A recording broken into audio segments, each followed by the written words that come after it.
Students నుంచి వచ్చిన ఇంకో ప్రశ్న ఏంటంటే క్రిస్టియన్స్ మోడర్న్గా ఉండొచ్చా, అంటే డ్రెస్సింగ్ ఎలా చేసుకోవాలి అనేది ఒక ప్రశ్న ఉంది. ఒక విషయం మనం గమనించాలి. డ్రెస్సింగ్ ఎలా చేయాలి అని అంటే ఒకటి మీరు గుర్తుపెట్టుకోండి, అదేంటంటే మీ డ్రెస్సింగ్లో మీరు వేసుకునే బట్టలు ఈ జనరేషన్కి యాక్సెప్టబుల్గా ఉండాలి. దీనికి అడ్వాన్స్ అయిపోకూడదు, బ్యాక్ కూడా ఉండకూడదు. ఏది ఉన్నా సరే మీరు ఆడ్ మ్యాన్గానే ఉంటారు, ఆడ్ విమెన్గానే ఉంటారు. మీరు ఒక విషయాన్ని మీరు గమనించాలి, అదేంటంటే నేను ఒక విషయం చెప్తాను. మా ఒక మినిస్ట్రీలో ఒక అమ్మాయి ఉంది, తన పేరు Jahnavi. So Jahnavi she want to become a fashion designer, ఒక ఫ్యాషన్ డిజైనర్ అవ్వాలనుకుంది. కాబట్టి ఆ అమ్మాయి నిర్ణయించుకుంది, నేను ఆ కోర్స్ తప్ప ఇంకేది చేయను అని వాళ్ళ నాన్నగారితో వాదన పెట్టుకునే స్థాయికి వస్తే మొత్తానికి తను వెళ్తూ ఉంది. వీళ్ళు ఏంటంటే పేరెంట్స్ ఏంటంటే మనం క్రిస్టియన్స్ కాబట్టి అలాంటి ఫీల్డ్లోకి వెళ్ళకూడదని పాపం వీళ్ళు అనుకున్నారు, మంచి ఉద్దేశంతో వీళ్ళు ఆగుతున్నారు.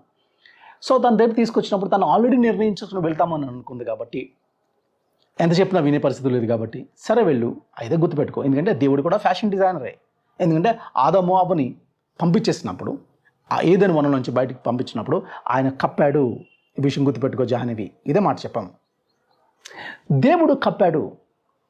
సృష్టికర్త అయిన దేవుడు, when creator covered you, who are you to expose in the name of fashion. దేవుడు సృష్టికర్త నీ భాగాల్ని అవయవాల్ని కప్పినప్పుడు విప్పుకొని తిరగడం అనేది ఫ్యాషన్ కాదు. ఇది ఎస్పెషల్లీ గర్ల్స్ గమనించండి.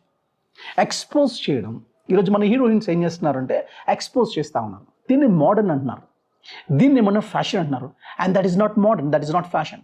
మీరు మోడర్న్గా ఉండండి, కానీ మోడెస్టీ ఉందా, నిరాడంబరత ఉందా, దాంట్లో మీరు స్టైల్గా కూడా ఉండొచ్చు, అధికంగా మీరు తయారవకుండా కూడా నీట్గా ఉండొచ్చు.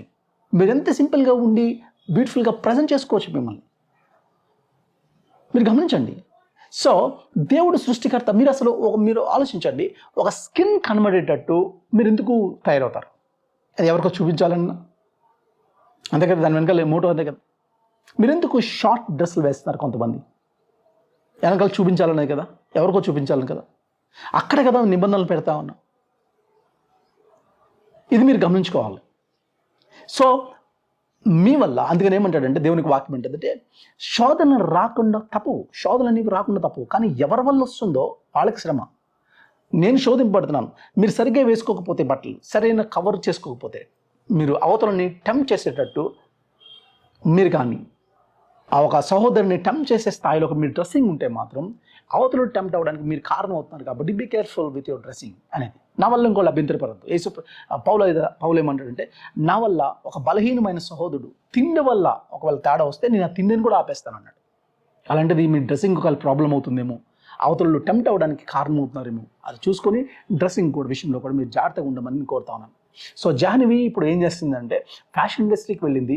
అక్కడ తను చేస్తున్న పని ఏంటంటే, తను ఒక మాట ఉంది, అదేంటంటే అదేంటంటే నేను తను ఇప్పుడు తన ఇండస్ట్రీలో ఫుల్ కవర్ చేసుకున్న ఇండియన్ ఎథ్నిక్ వేర్ని డిజైన్ చేసేది. వాళ్ళ కాలేజ్ క్యాంపస్లో అందరూ షార్ట్స్ వేసుకొని, మైక్రోస్ వేసుకొని, అమ్మాయిలు విచ్చిలు తిరుగుతున్న టైంలో తిని మాత్రం ఎట్లా ఉంటుంది అని అంటే ఫుల్ కవర్ చేసుకొని తిరుగుతుంది. రీసెంట్గా తను ఇచ్చిన 2 షోస్, తను చేసిన డిజైన్స్ అది ఎక్కడ పెట్టారు, తనకు షో జరిగింది. ఇండియన్ ఎథ్నిక్ వేర్ని, అదంటే మోడర్న్గా ఉంటుంది, మోడెస్ట్గా ఉంటుంది, అలాంటి డిజైన్ని తీసుకొచ్చింది. దేవుడు దీనికోసం నేను పిలుస్తున్నాడు. నా సంగతి మనం జ్ఞాపకం చేసుకోవాలి. యేసుక్రీస్తు ప్రభువుని శిలువ మీద వేసినప్పుడు మీరు చూడండి, ఆయన వస్త్రాలు చీట్లు వేసుకున్నాడు అని ఉంది. అక్కడ ఉన్న మాట అంటే అది కుట్టి లేని అంగి, ఏకనారతో చేయబడిన అంగి అని ఉంది. అంటే అర్థం ఏంటి? అది ఫస్ట్ సెంచరీలో అప్పుడు లేటెస్ట్ ట్రెండ్, అంటే అప్పటికి ఏముందో అదే బట్టలు వేసుకున్నాడు ప్రభు. అర్థమైనా? అంటే ఈ కాలంలో ఒకవేళ ప్రభు ఈ కాలంలో వస్తే కనుక, ఇది జాగ్రత్తగా వినండి, నేను తప్పుగా తీసుకురావట్లేదు, మళ్ళీ దీన్ని తప్పుగా తీసుకోవద్దు. ఈ కాలంలో వస్తే అబ్బాయిలు ఎలా ఉన్నారు, ప్యాంట్ షర్ట్ వేసుకున్నారు కదా, ఆయన ప్యాంట్ షర్ట్తోనే వస్తాడు. కాబట్టి ఆ కాలంలో ఉన్న దానికి అడ్వాన్స్ అవ్వకూడదు, బ్యాక్ ఉండకుండా యాక్సెప్ట్ చేసే, ఆ జనరేషన్ యాక్సెప్ట్ చేసే స్థాయిలోకి మనం ఉండాలి. అట్ ద సేమ్ టైం కొన్ని విషయాలు డ్రెస్సింగ్లో విమోచింపవలసిన విషయాలు ఉన్నాయి.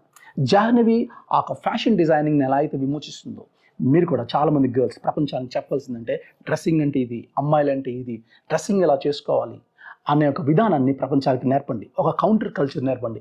మన ఫిల్మ్ స్టార్స్, మన హీరోయిన్స్ ఎట్లా చేస్తున్నారంటే ఎలాంటి బట్టలు వేసుకుని రచ్చగొడుతున్నారో మీకు తెలుసు. ఎలాంటిది జరుగుతుందో మీకు తెలుసు కదా. సో కల్చర్ని పాడు చేస్తున్న ఇలాంటి జనరేషన్లో ఒక కౌంటర్ కల్చర్ని తీసుకురావడానికి దేవుడు మీకు అవకాశం ఇచ్చాడు. మీరు ఎలాంటి డ్రెస్సింగ్ వేస్తున్నారు, మీరు ఎంత కప్పుకొని తిరిగితే అంత మర్యాద ప్రజలు కూడా ఇస్తారు మీ గురించి. మీరు ఆలోచించుకోండి. కాబట్టి డ్రెస్సింగ్ దగ్గర మీరు చాలా కేర్ఫుల్గా మీ యొక్క ఈవెన్ మీ అపియరెన్స్ ద్వారా కూడా దేవుని మహింపరచవచ్చు. God bless you.